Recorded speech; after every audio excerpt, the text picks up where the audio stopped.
وبركاته. قلب ونارسة قرح بيسيدي عربتها انقرت وقتي ugu jeclahay weeyaan inaan baxo aroortii qoraxda markay soo baxayso iyo galabtii markay qoraxda ay baxayso runtii xoogaa jaaman jira gol dadkii shaqooyinkoodii waxoodii bay ka yimaadeen waxa waaye waa falo maca iswata qasayar oo magaaladan ka dhacday inaan ka sheekeeyo la socod wanaagsan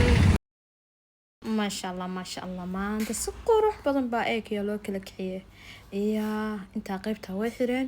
ددي ku casuumayaan waa qaybta cunadaan joognaa. Assalaamu calaykum waraxmatullaahi wabarakaatuh. Kusoo dhawaada Haweele Axmed. Waxaan leeyahay soo follow gareeya waa hore ugu dambeysay YouTube-kayga hadda rabaa dib inaan u soo cesho waxaan soo dhigayaa insha Allah waxyaalaha anigu aan jeclahay aan aaminsanahay inay anigu meelo jeceshihiin qisooyinka waliba kiisaska ka dhaca caalamka kale waliba Mareykan ama Yurub meelahaas insha Allah inoo soo gudbinaya ama Aasiyadanba aan joogo hadda aan joogaa meel Ekiya la yiraahdo calanka ayaa garanayo Soomaali maxmed oo wada garanaysaan waa calankii Swedish marka Ekiya waa ogtiin Swedish baa laga leeyahay keegoodi waaye inta iyo cafe yar iyo chicken iyo baas ka soo qaatay ma aaminsantihiin lacagta igu baxday qiyaastii waa $6 waa chicken kafeegaygi iyo keegaas iyo biyo danyar ahayd inta ka badan ma qaadan kare marka waxaan jeclahay oo inta hordhaca inii sheegin inaan hadalka inta aan inii sheegin qisada dhacday waliba qiso Soomaalida ku dhacday weeyaan walaalayaalow meeshan afar wax baa lagu soo galaa oo afartaas wax oo waxay tahay inaad caafimaad ku soo gashid inaad ardaynimo ku soo gashid iyo inaad dalxiis ku soo gashid dadna marka dambe ayay qaxooti ahaan isku dhibay iyo ganacsi ahaan afartaas marka ku timaadid walaalayaalow waalidka dadka la soo raacinaya in la og yahay waa fiican in loo sameeyo oo ardaydana ardaydu way lahaan jirtay dad oo ma aragtay isku xiran oo group ah way lahaan jirtay laakiin hadda dadka caafimaadka u yimaado ma aan arag wax group ay leeyihiin marka inaa group loo sameeyo qisada maanta aan ka sheekeynayo waa qiso yar oo kooban waxay ku dhacday oday weyn oo Soomaali ah bay ku dhacday wuu xanuunsaday odaygii Allah yarxamo uu dhintay dhaqaatiirtii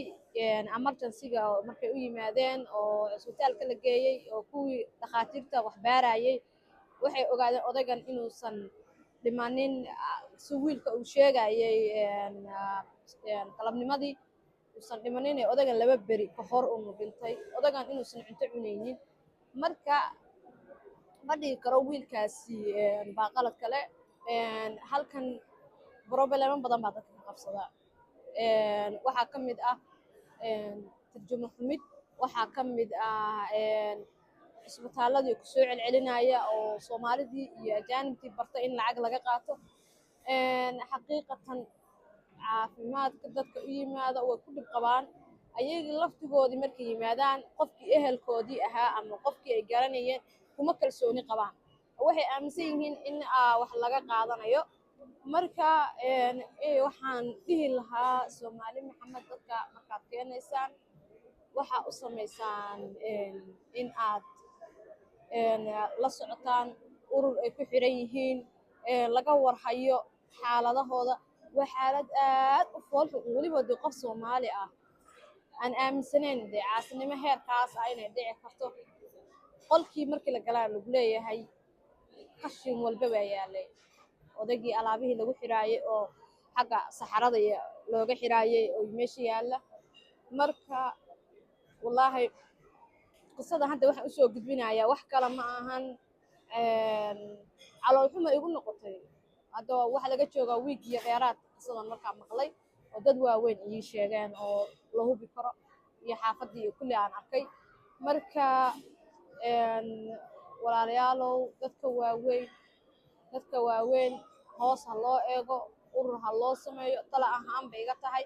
halkanaan maanta joognaa 5 beri baa ka hartay sanadka cusbaa ilaahay sanadka khayr ha nooga dhigo soo follow gareeya waxaan doonaynaa insha Allah dhiirigelinaa Soomaaliya niga helo kullama